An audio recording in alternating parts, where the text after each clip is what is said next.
આકૃતિમાં કેટલા ચોરસ છે તે 30 સેકન્ડમાં જવાબ આપો.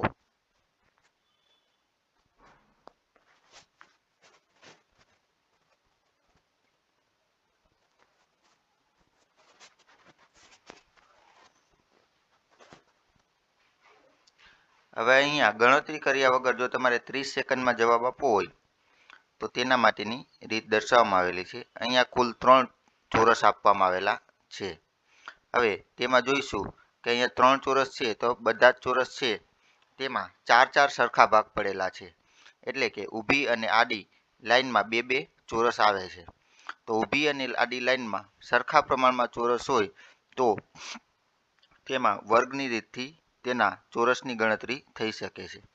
સૌ પ્રથમ અહીંયા તમે જોશો કે પેલું ચોરસ છે એમાં 4 ચોરસ છે એટલે ઊભી હરોળ અને આડી લાઈનમાં બંનેમાં 2 ચોરસ હોવાથી તેમાં 2 ચોરસ છે એટલે 1 અને 2 નો વર્ગ છે તે રીતની આપણે અહીંયા રીત વાપરીશું. 1 નો વર્ગ અને 2 નો વર્ગ કરવાનો રહેશે. તો ચાલો જોઈએ કે વર્ગની રીત કઈ રીતના આમાં ઉપયોગી છે.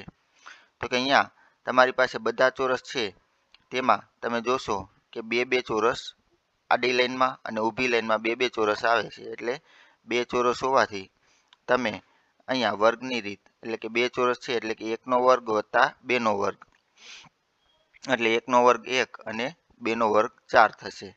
આ બંનેનો સરવાળો અહીંયા તમે જોશો કે 5 થાય છે.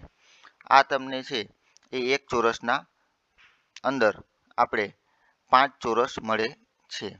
એટલે એક ચોરસ માટે આપણે 5 ચોરસ ગણીએ તો આમાં આપણે આકૃતિ છે તેમાં કુલ 3 ચોરસ હતા. તો 3 ચોરસ હોવાથી 5 ગુણ્યા 3 કરીએ તો 15 મળશે. આમ અહીંયા આકૃતિમાં કુલ 15 ચોરસ બને છે. તો આવી કોમ્પિટિટિવ એક્ઝામની આકૃતિઓના ગણતરી માટે અમારી યુટ્યુબ ચેનલ ઇઝી એજ્યુકેશન 43 ને લાઇક, શેર અને સબસ્ક્રાઈબ કરશો.